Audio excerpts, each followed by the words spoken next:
Today we will study the rule of law and its contribution to the growth of a free market capitalist economic system.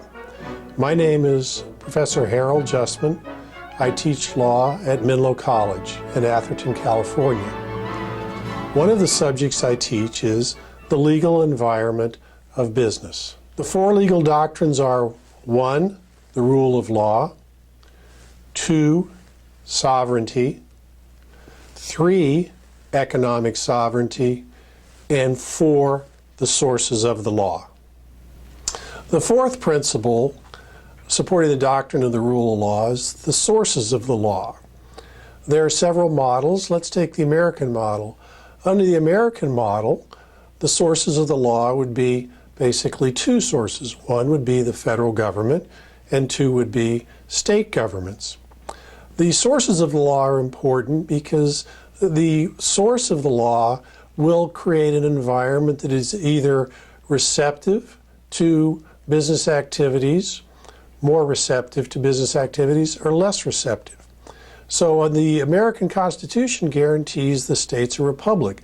That is, the federal government will have federal laws, but they will be limited to certain areas of sovereignty.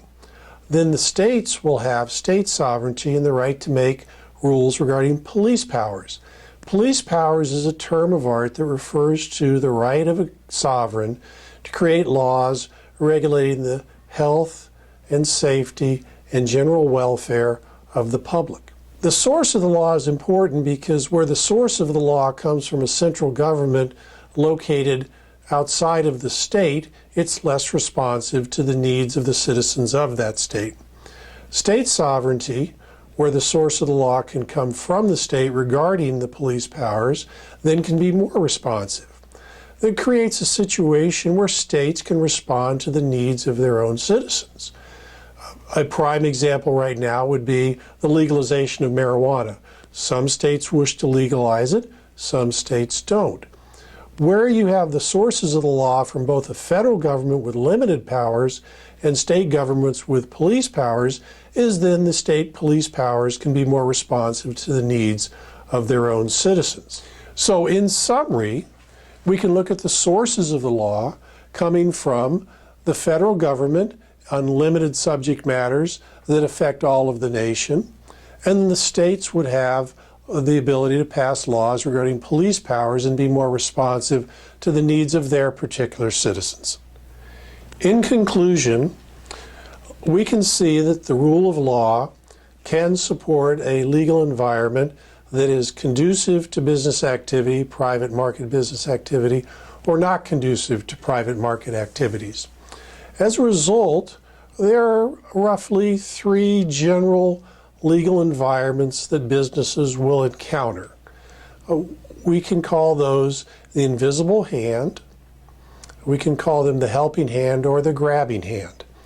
So the invisible hand would be a legal environment in which the government creates a rule of law and implements the rule of law and enforces contracts and allows the private sector to engage in the allocation of resources as the citizens see fit. The helping hand would be a government that provides a base level of services to the citizens, a safety net, which can be implemented with government welfare, government entitlement programs, government health care.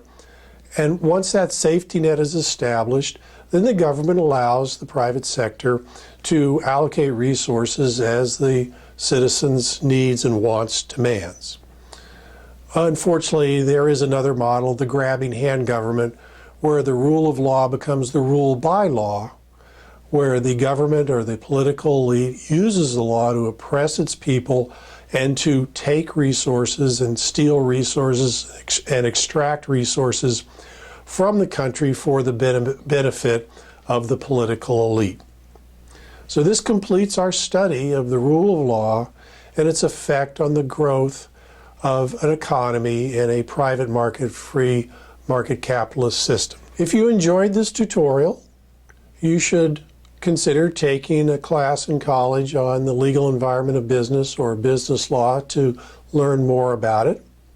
And if you have other subjects that you would like to explore with me, you can contact me at harold.justman@menlocollege.edu. Thank you very much.